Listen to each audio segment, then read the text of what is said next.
I'm afraid the Prime Minister and those who advise him, and I'm sorry to be saying this on the record like this, they need to understand that this is a permanent stone in his shoe.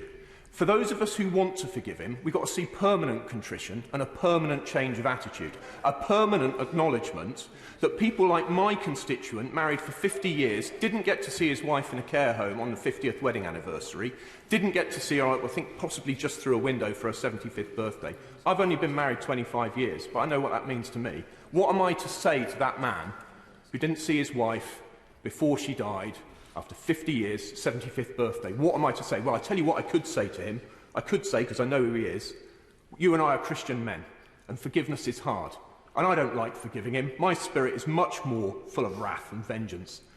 I feel much more Ezekiel 7:3 about this, and I'd invite anybody to look it up. I don't want to forgive him.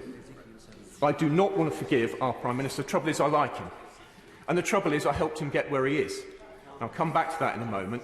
And the problem is I am under a command to forgive. So the point I'm making is, and actually I'll talk about what the Right Honourable Gentleman Sky and Lochaber said. When I and others went out of our way not only to make him Prime Minister, but to do our bit, one case, my case, systematically to help get an 80-seat majority, we did not think that he was going to exhibit a meticulous grasp of tedious and boring, minute rules. Of course we didn't. But we did know he had two jobs. He had to get us out of the European Union, which he was fully committed to doing, and he had to defeat the radical leaders of the Labour Party, and he had to do it in an environment where everyone was exhausted, we were testing our constitution to destruction, and the very internal stability of the United Kingdom was at stake. And that's the job we gave him to do, and by goodness, he did do it. And for that I am thankful, and for that he will live with my thanks forever, and he will deserve to be lauded in the history books. But the problem I have now got, having watched what I would say is contrition, beautiful, marvellous contrition, isn't my sense of it, is it rather in a sense only lasted as long as it took to get out of the headmaster's study.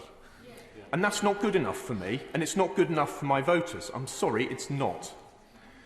And I'm afraid I'm now in a position where I have to acknowledge that if the Prime Minister occupied any other office of senior responsibility, if he was a Secretary of State, if he was a Minister of State, a Parliamentary Under-Secretary, a Permanent Secretary, a Director General, if he was a Chief Executive of a private company or a Board Director, he would be long gone. The reason that he is not long gone is because removing a sitting Prime Minister is an extremely grave matter, and goodness knows people will know I've had something to do with that too. It's an extremely grave matter, an extremely big decision, and it tends to untether history, and all of us should approach such things with reverence and awe and an awareness of the difficulty of doing it and the potential consequences, and that's why I've been tempted to forgive. But I have to say now, the possibility of that really, for me, has gone.